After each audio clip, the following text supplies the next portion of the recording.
नमस्कार मेरे प्यारे भाइयों और मित्रों। आज मैं एक सच्ची घटना पर आधारित डायन की कथा लेकर आया हूँ। महाराष्ट्र के नंदेड़ गांव राजपुर इलाके से ये कहानी है, जिसे सुनकर आप सबके रोंगटे खड़े हो जाएंगे।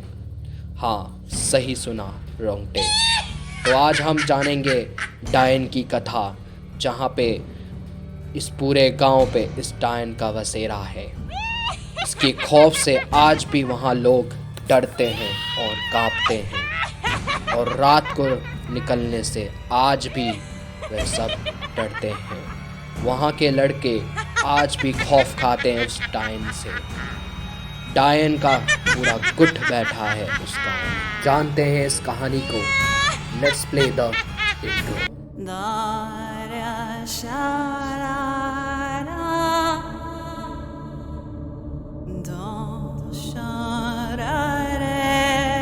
आज जो मैं कहानी सुनाने जा रहा हूँ वो सच्ची घटना पर आधारित है। खून की प्यासी डायन का खौफ।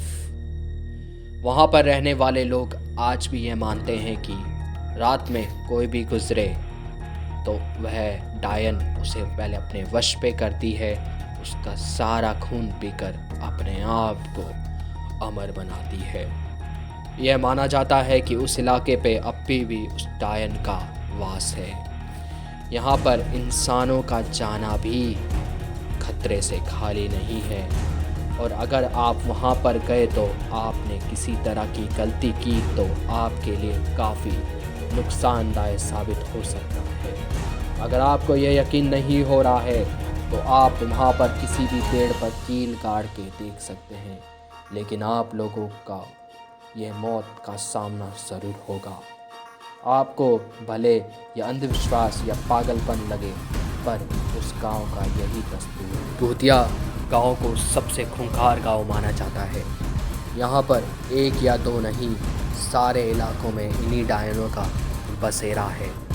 इस नंदेड़ गांव के निकट छोटे से गांव रायपुर गांव में इन्हीं का राज है।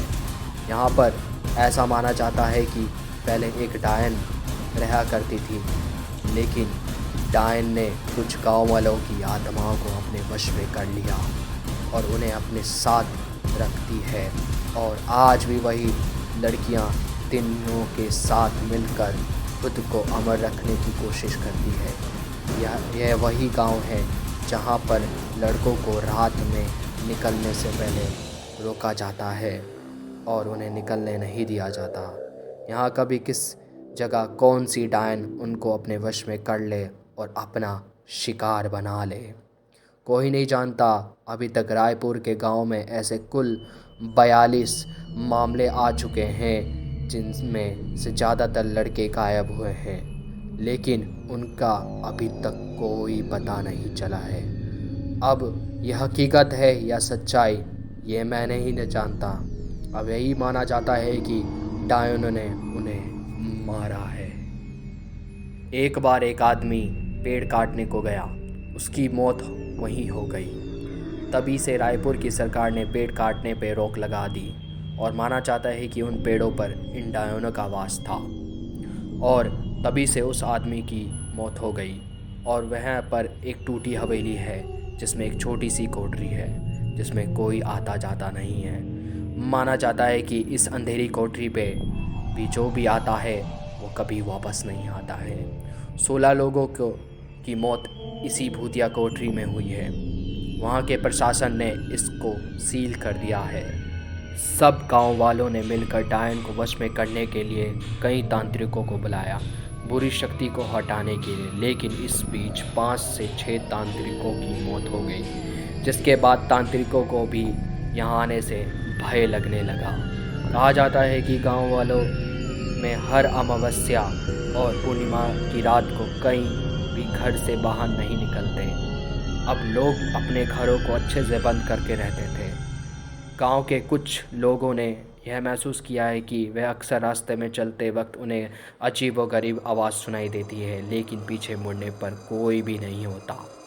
राजू नाम के व्यक्ति ने तो अपनी बाइक में एक डायन को लिफ्ट भी दी थी। काफ़ी देर बाद उसे एहसास हुआ कि उसके पीछे कोई बैठा है, पर उसने मुड़कर देखा तो कोई भी नहीं था।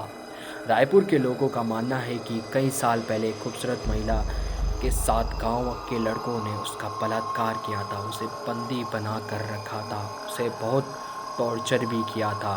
उन लड़कों ने उस महिला को बहुत मारा पीटा, बाद में उस लड़की को या उस महिला को मार दिया।